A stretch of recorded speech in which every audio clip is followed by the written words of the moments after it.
The Tiger King by Kalki, CBSE Class 12, English Core, second lesson in Vistas, presented by K.D. Jha, retired VP and AEO, KVS. The Tiger King is a very ridiculous and very interesting story. The Maharaja Pratimbhapuram is also known as the Tiger King, as the main aim of his life was to kill tigers. So his name was given the Tiger King. The story is based on the forecast of the royal astrologer that the boy prince will be very brave, popular, but the cause of his death will be a tiger. The story has many ironical and surprising incidents, and that makes the story very interesting. Introduction. The Tiger King is a political satire. The satire is the literary instrument to bring out the vice of the weaknesses of an individual.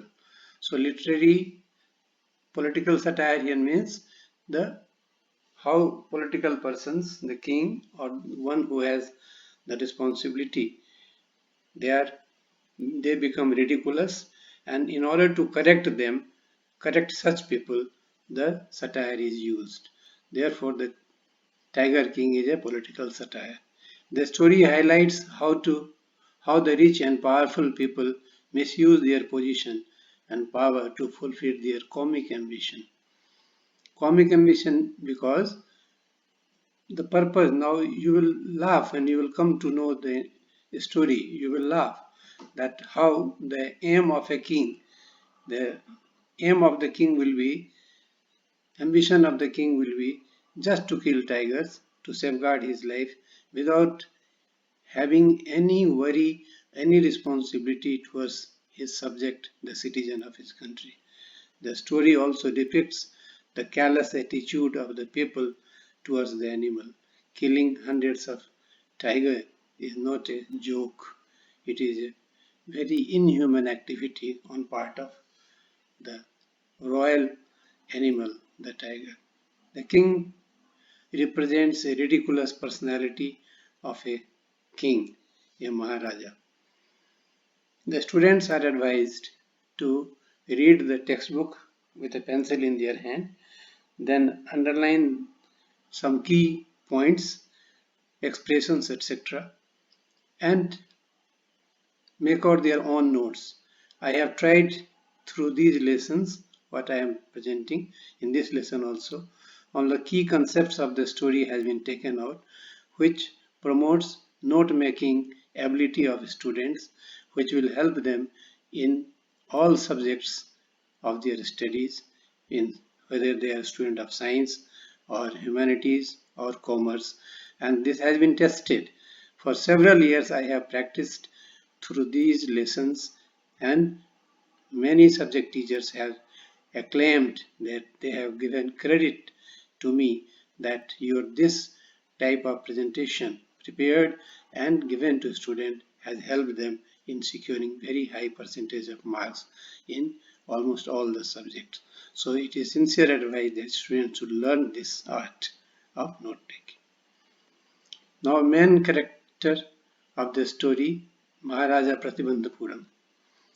Maharaja Pratimbhapuram portrayed as a typical prince who insisted on things being exclusively for him.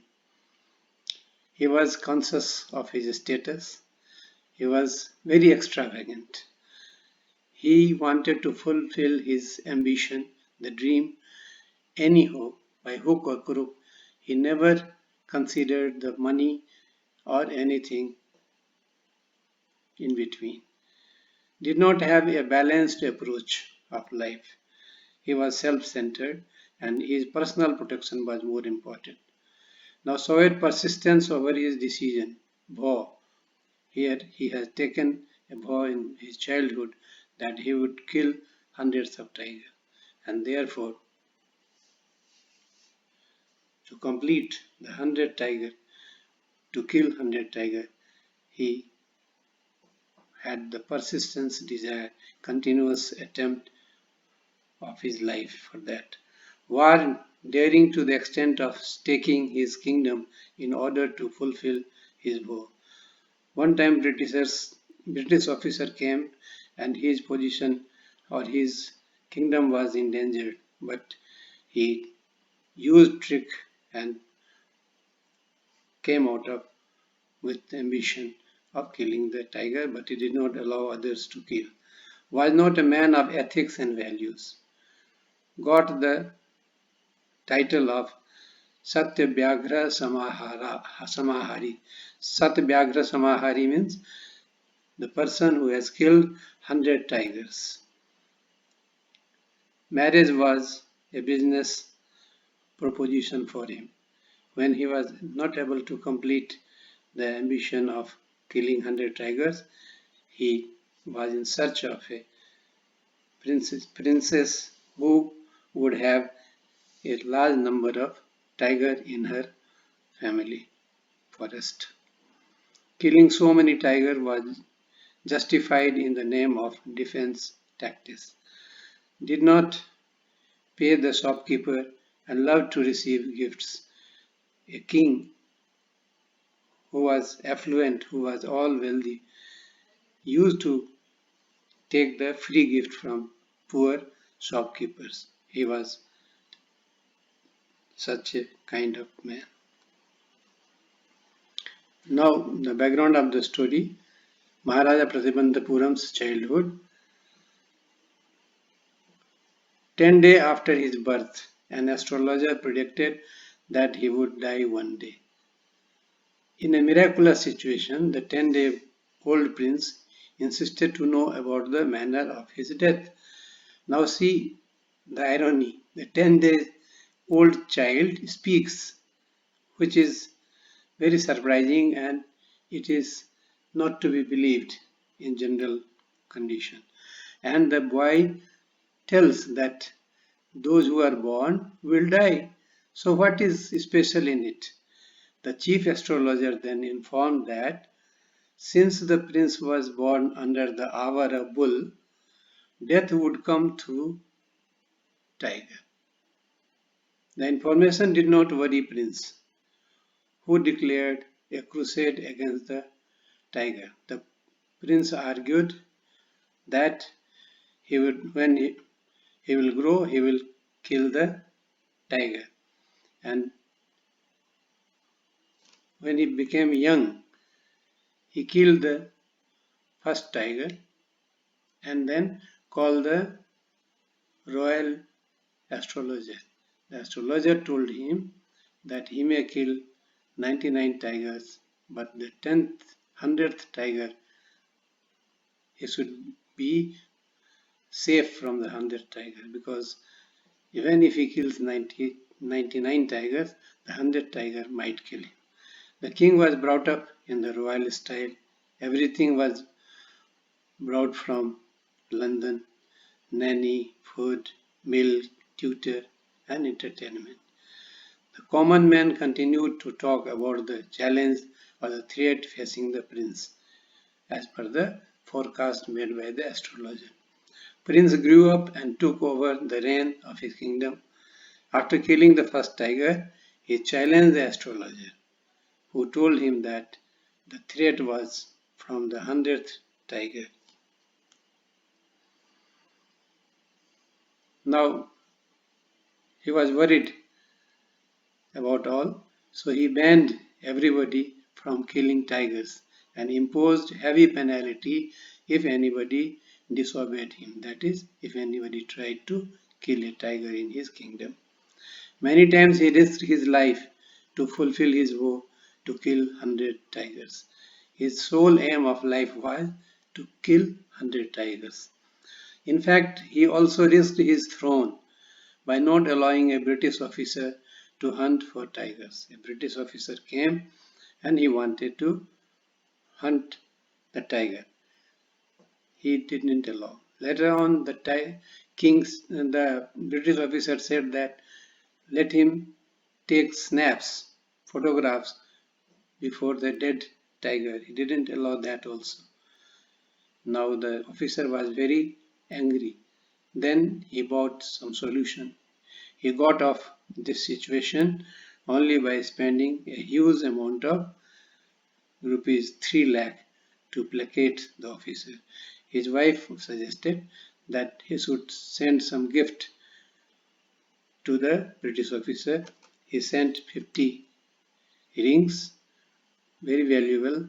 The British officer kept all, and thus it costed him 3 lakhs. In those days, 3 lakh rupees was not a joke. It was very big amounts, crores of money in present time.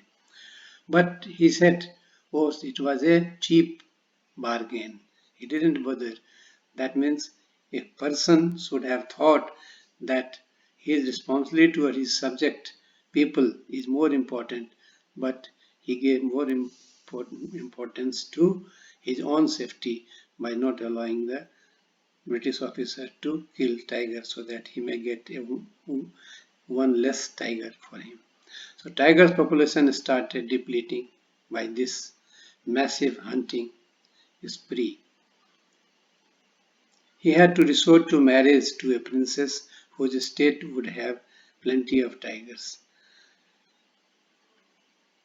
He made a thorough search in the neighboring kingdoms, and he said that those kingdom or that kingdom which will have maximum number of tiger, he will bring princess from there and marry. So marriage gave him further opportunity to kill tigers. Soon the number of tigers of his wife's estate also started getting exhausted. However, he killed 99 tigers. The 100th tiger became a point of discontent as he couldn't find 100th tiger to kill. Now he was very worried and he started cruelty towards common people and his officers. Officers started losing their jobs as the Maharaja's anger made him unreasonable. He was very angry because his officers were not able to find 100th tiger for him. The common man reeled under the double tax. He increased the tax, land tax and other taxes imposed on that people because of his anger, as he was not able to get the 100th tiger, and he was worried with the forecast of the astrologer that 100th tiger, he should kill 100 tiger, otherwise the 100th tiger will be the cause of his death. Now Diwan was very resourceful. So he manipulated the Maharaja to forget about the doubling of tax, and to save the situation, he ordered for an old tiger from Madras Zoo. He sent a person to Madras Zoo and got an old tiger from there. Left the tiger at a strategic point. That means now the tiger was brought from zoo, it was very old. So a point was decided where the tiger was made to stand over there, and the Maharaja was to hunt it, kill it.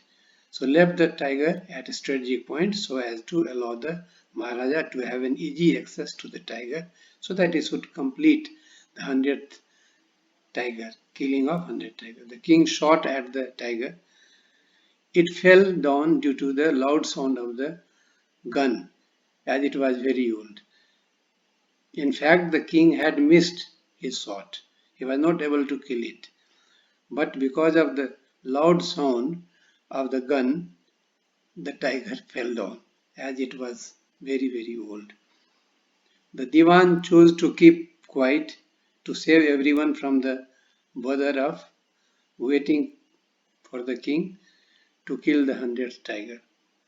The royal team killed the tiger instead of the tiger king. The royal team who were with him, one of the person killed the tiger, and the great procession with the kill, that is dead tiger, kill here is a dead tiger, moved through the town with great rejoice and pomp and show. Now the ironical end of the story.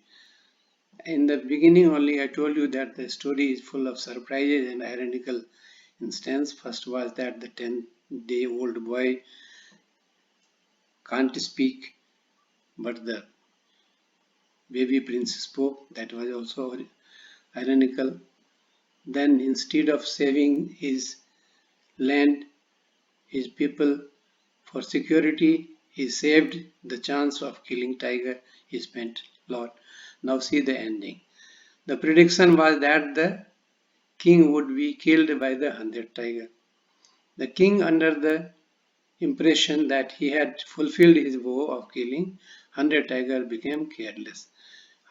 We know that 100 tiger was not killed by the king. It was killed by the royal team. But he was given the impression that he has killed 100 tigers. So he was careful. Now he was not worried. He thought he was invincible and quite safe. So he spent all his leisure time with his son, brought a wooden tiger for his son's birthday. While moving in the market, he saw a wooden tiger and he took it. He hurt himself with a wooden splinter, as the wooden toy was poorly finished. It was not properly finished. He saw it and he was the king, and we have discussed how rude he was. So nobody would deny that it is not completed or not finished. He took it, and while playing with it with his son, he got a splinter of it into his hand. The wound became poisonous. Now it was decided that it is to be operated. So he was operated by the best surgeon, but did not make it through. The doctors claim that the operation was successful, but the king died. This is the climax of irony. When the king has died, how can the operation be successful? But the doctors claim that the operation is successful, but the king died. It is ironical that the king spent time throughout his whole life trying to kill 100 tigers, but his death came due to a toy tiger, which was in fact the 100th one. Now questions. How did Maharaja Pratimbhapuram came to be known as the Tiger King? We have discussed. What was the prediction of the astrologer at the birth of the crown prince? It is also given in the points. What was astonishing on the 10th day after the birth of the crown prince? That the crown prince spoke and argued with the astrologer. So almost answer to all the questions that is enlisted here. It is contained in that. The students are advised to write down the answer on the basis of the notes that is given in the preceding pages. Like and subscribe for regular updates. You may also visit my website www.englishontips.